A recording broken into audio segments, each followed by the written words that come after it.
إن الحمد لله نحمده ونستعينه ونستغفره ونعوذ بالله من شرور أنفسنا وسيئات أعمالنا من يهده الله فلا مضل له ومن يضلل فلا هادي له وأشهد أن لا إله إلا الله وحده لا شريك له وأشهد أن محمدا عبده ورسوله صلى الله عليه وعلى آله وأصحابه أجمعين.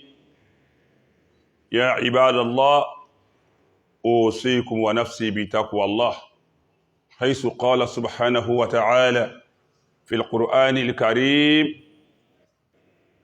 من سورة آل عمران وفي آياتها 102 قال: يا أيها الذين آمنوا اتقوا الله حق تقاته ولا تموتن إلا وأنتم مسلمون.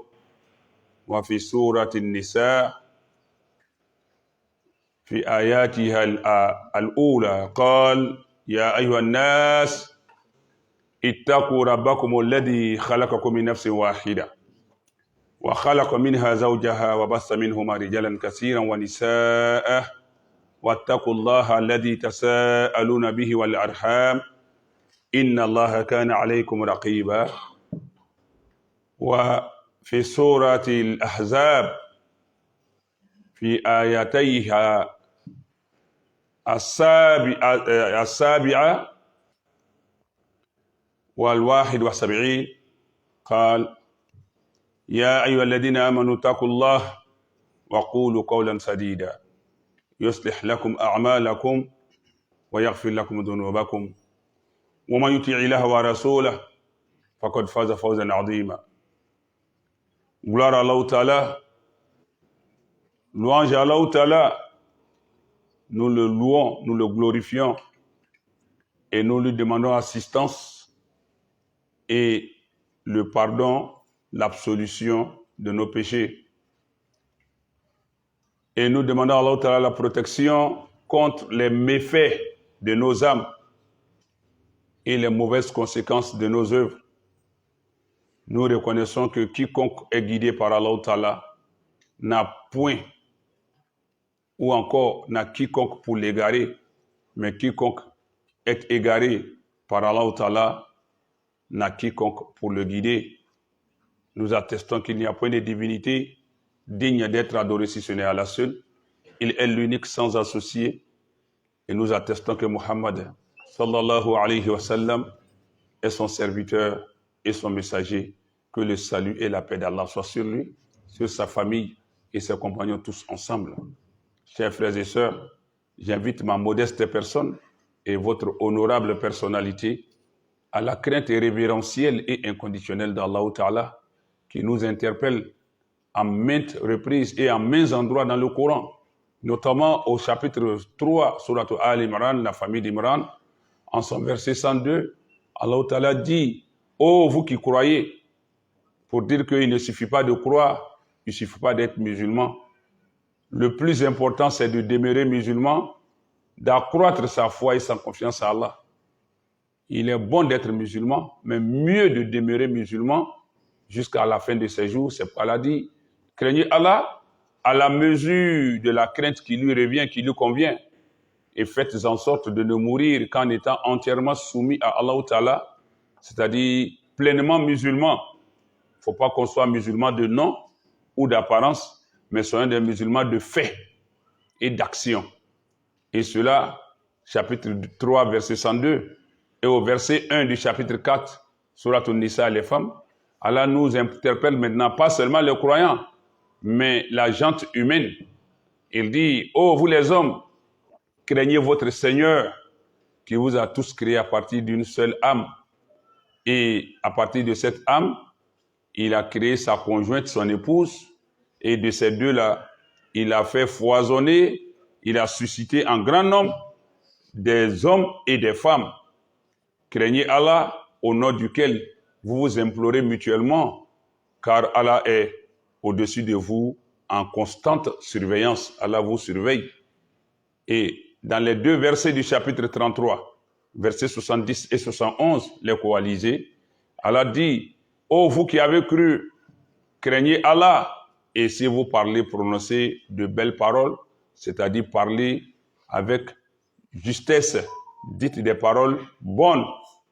Et à partir de cela, Allah va améliorer et réformer vos œuvres et vous pardonner vos péchés. Quiconque obéit à Allah et à son messager aura récolté un triomphe, un salaire, un prix immense. » Chapitre 33, versets 70 et 71. Et ce sont ces 4 versets qui sont récités. Contrairement à ce qu'on dit, 3 versets pour célébrer le mariage, c'est plutôt 4. Parce que les 2 derniers sont issus de la sourate 33.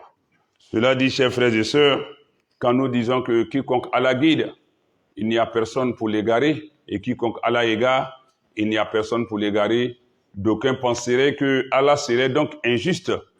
Pourquoi? C'est lui qui guide qui il veut et il égare qui il veut, et en plus il récompense ceux qu'il aura guidés et il va punir ceux qu'il aura égarés. Non, il faut faire preuve d'analyse et de grandeur d'esprit, puisque Allah même va rectifier ses mauvaises pensées. Au chapitre 7, chapitre 17, verset 15, il va nous dire « Man ihtada fa innama yahtadi li nafsi wa man dalla fa innama yadillu alayha wa la taziru waziratun wizra ukhra wa ma kunna mu'adhibina hatta nab'asa rasula » Allah dit donc « Man ihtada fa innama yahtadi li nafsi » Quiconque prend la voie de la guidance le fait à son propre profit. Waman dalla, et quiconque choisit librement et délibérément, volontairement, de s'égarer, fa innama yadillu alayha. Et donc, cette personne aussi s'égarera à son propre détriment. Wala taziru waziratun wizra ukhra. Aucune âme ne portera le fardeau d'une autre âme. À quelques exceptions près, si tu as contribué à égarer quelqu'un, tu vas porter sa charge. Il s'agit ici de ne pas se focaliser sur mon père est musulman, mon père est imam, notre famille est issue d'une lignée noble, sainte, et puis voilà, c'est nous qui détenons la clé de la Kaaba. Sur ça, donc, pensant que les dévanciers auront posé des actes qui vont militer en ta faveur, non. Allah veut dire que chacun doit profiter de ses propres actes. Mais quand je tue quelqu'un, mais je porte ses charges. Quand je commets une injustice, eh bien, je porte la charge de celui qui est victime de l'injustice.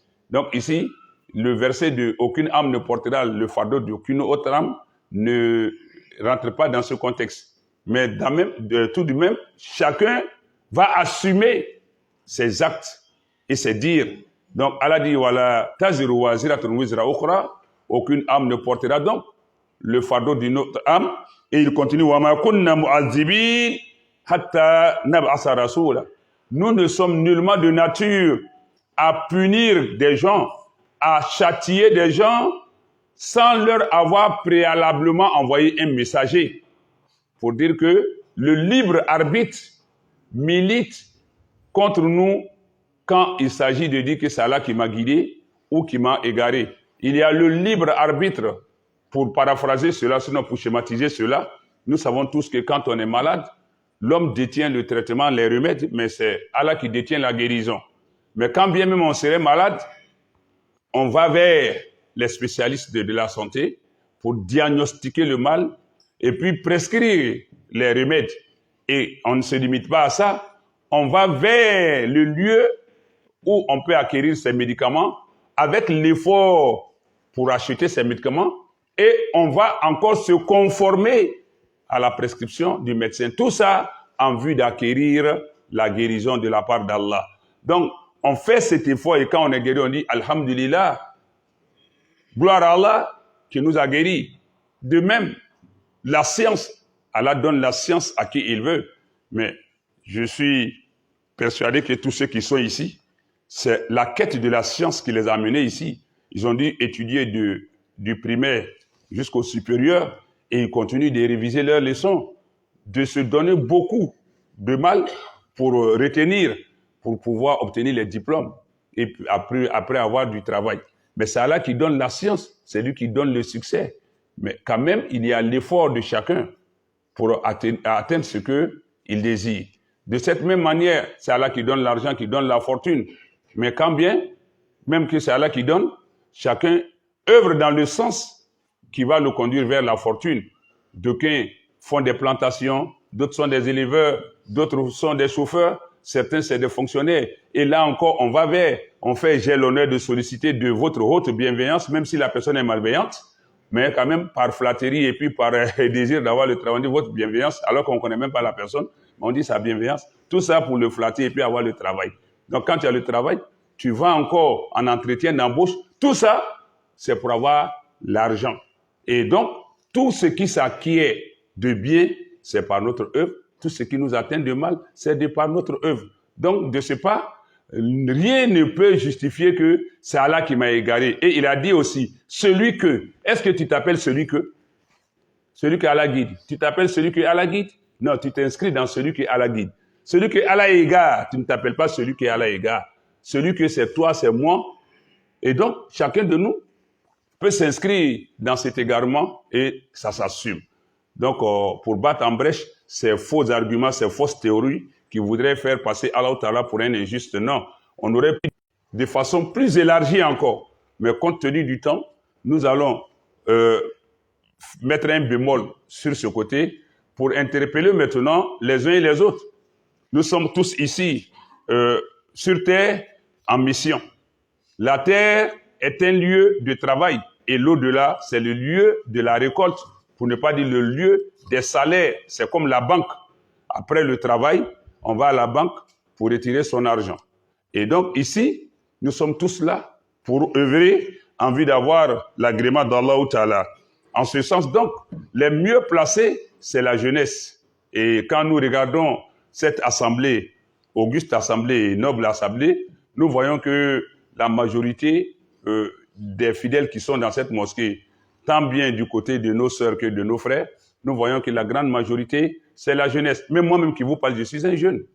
Oui, relativement oui, je suis un jeune. Ne regardez pas la blancheur de ma barbe ou bien de mes cheveux. Si je vous dis mon âge, vous allez dire, mais attention, c'est pas vrai. Mais, donc nous sommes tous jeunes. Relativement, dans un sens, nous sommes jeunes. Donc, ici, nous devons mettre à profit notre jeunesse. Et c'est en cela que le littéraire, l'écrivain Jean-Jacques Rousseau, comme vous êtes des intellectuels, pour prendre souvent aussi dans vos livres, Jean-Jacques Rousseau dit, il dit la jeunesse est le temps d'apprendre la sagesse et la vieillesse, c'est le temps de l'appliquer. Pour dire que quand on est jeune, il ne faut pas laisser sa vie aller en éclat. Et moi, je vais plus loin pour dire que la jeunesse, c'est la période de la prise de conscience et des responsabilités, des grandes décisions pour donner un sens à sa vie, une orientation à sa vie. C'est une période unique en son genre. Et il faut la mettre à profit, ne pas la jeter en pâture, ne pas la jeter dans l'ignorance, dans l'inattention, dans l'indifférence, dans l'insouciance. C'est pourquoi il y a un adage qui dit, en tant que jeune, si à 20 ans, moralement et socialement, tu n'es pas beau, la beauté n'est pas forcément physique. La beauté morale est plus importante que la beauté physique. C'est pourquoi j'ai dit aussi la richesse morale est plus grande que la richesse matérielle. On n'est jamais riche de ce qu'on a, on est riche de ce qu'on est. Parce que les valeurs demeurent en nous. Mais les autres, ce sont des artifices éphémères et illusoires. Et donc, si à 20 ans, tu n'es pas beau au plan comportemental, tu n'es pas beau au plan moral, tu n'es pas beau au plan de la conscience, de la prise de la responsabilité, on passe. Mais si à 30 ans, tu n'es pas fort dans le même contexte, si à 40 ans, tu n'es pas sage dans le même cadre, si à 50 ans, tu n'es pas riche moralement, mentalement et tout, à 60 ans, tu es nul. À 60 ans, tu es nul. Il y a un temps pour courir et puis il y a un temps pour s'asseoir. La jeunesse, c'est le temps de courir après les valeurs, pour les amasser, parce qu'il viendra un temps où les nerfs, les articulations, les os et même les organes vont s'affaiblir. L'écoute sera affectée. La parole sera affectée, la langue devient lourde. La vision sera floue. On aura du mal à marcher. Et donc, en ce moment, ce qu'on aura eu à magasiner pendant notre tendre jeunesse, c'est de ça qu'on va profiter pendant notre vieillesse. Donc, il y a un temps pour courir et un temps pour s'asseoir. Si le temps de courir est pour toi le temps de s'amuser, de gaspiller le temps, de le dilapider, de se jeter dans l'insouciance et l'inconscience, au moment où on devra s'asseoir pendant que tes semblables, tes promotionnels sont assis, toi tu devras courir parce qu'il n'y a rien pour que tu t'asseyes dessus. Il y a un temps pour courir et il y a un temps pour s'asseoir. Or, lorsqu'on prend de l'âge, qu'on est vieux, en principe, on doit pouvoir s'asseoir et les gens viendront prendre conseil auprès de nous, juger leurs affaires auprès de nous, se ressourcer et se ressourcer, s'inspirer auprès de nous, tout en prenant soin de nous. Mais au moment où tes semblables sont en train de courir, tu es dans l'insouciance, dans la dilapidation. Mais quand les autres vont s'asseoir, tu ne peux pas t'asseoir. C'est là que tu dois courir, on dira, voilà, vieux con. Pendant que les autres sont assis, un vieux, normalement, doit être assis là. Lui, il est en train de courir. Il n'est jamais en place. Et le vieux con d'aujourd'hui a toujours été le jeune con d'hier. Oui, pour être un vieux con aujourd'hui, il faut avoir été bien formé à l'école de la connerie pendant ta jeunesse. Et donc, faisons en sorte de mettre à profit notre jeunesse. Et si on ne le fait pas, on regrette toujours. Or, pour construire sa jeunesse, ça ne se fait pas dans l'oisiveté. Ça ne se fait pas dans la dépendance à l'alcoolisme, à la drogue.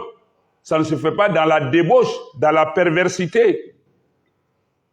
Ça ne se fait pas dans le fait d'avoir eu plusieurs copines dans sa vie. Encore que le copinage, il est haram en islam. Le copinage n'existe pas en islam entre garçons et filles. C'est plutôt entre filles et filles, entre garçons et filles. Le rapprochement peut se faire dans certains contextes utiles et spontanés. Mais un copinage, surtout ici dans les universités, on dit non, c'est ma camarade d'études, c'est mon camarade d'études. Après, ça devient point de suspension. Donc, faisons attention. Faisons attention. Et surtout, nous sommes dans une période de toutes les dérives. Toutes les dérives. Quand on crie à longueur de journée, dans les médias, dans les tribunes, sur les podiums, la jeunesse est le bras séculier, c'est l'avenir, c'est la cheville ouvrière d'une société. Mais qu'est-ce que nous faisons pour cette jeunesse? Qu'est-ce que nous faisons pour cette jeunesse, pour la construire? Il faut l'accompagner, mais il faut la circonscrire aussi. Mais nous sommes dans une période de tous les dangers, de toutes les dérives. Actuellement, il y a plein qui font des économies, pas pour envoyer ça à leur père, ni à leur mère, ni à aider un frère quelconque dans un besoin quelconque. Mais ils sont en train d'économiser. Depuis janvier, certains sont en train d'économiser pour dilapider cette économie en une nuit qu'on appelle 24 décembre ou 31 décembre ou 1er. Oui, chacun se connaît. Mais ici, chacun, Allah connaît chacun mieux que soi. Celui qui a son économie d'IA, gardé en lieu plus sûr que le coffre-fort d'une banque, chacun connaît pour lui ici. Chacun connaît pour lui. Et c'est pour aller donner ça au Satan et se livrer aussi en pâture au Satan. La boisson va couler, la drogue va être consommée sous toutes ses formes, en fumée, en poudre, en liquide, en injection. Voilà, il y en a de toutes sortes. Et après, c'est pour aller vomir dans les caniveaux, tomber dans les caniveaux, être ivre. Et c'est la prostitution, c'est le dérangement des gens. Et tout ça, pour préparer ça, c'est les agressions, les cambriolages, les vols. On se charge de péché en spoliant les gens de leurs biens, sans compter ces sataniques, démoniaques, lucifériens, diaboliques personnes qui sont en quête de grandeur. Quelle grandeur éphémère dans ce monde. Quelle grandeur illusoire de ce monde. Quelle grandeur flatteuse de ce monde. On tue des gens pour les vider de leur sang, pour leur prendre leur cœur, leurs poumons, les organes, parce qu'il y a des devins, des marabouts, des satanistes et sataniques qui sont blottis quelque part, qui nous demandent d'apporter ces organes pour qu'on en fasse un moyen d'atteindre une fallacieuse grandeur. Ne tombez pas dans la facilité. Inna ma'al usr yusra. Allah dit, avec la difficulté vient la facilité. Sayaj'alullahu ba'da usrin yusra. Allah dit, après chaque difficulté, il se promet. Il vous garantit qu'après chaque difficulté qu'on endure avec lui, en pleine confiance en lui, il se promet, Wallahu la yukhliful mi'ad, et Allah ne manque pas à ses promesses, il vous garantit toute facilité après chaque difficulté. Donc, soyons des artisans de l'effort et non des partisans du moindre effort. Aqulu ma tasma'un wa astaghfirullah azim li wa lakum wa lisa'iril muslimina min kulli dhanbin fastaghfiruhu innahu huwal ghafurur rahim.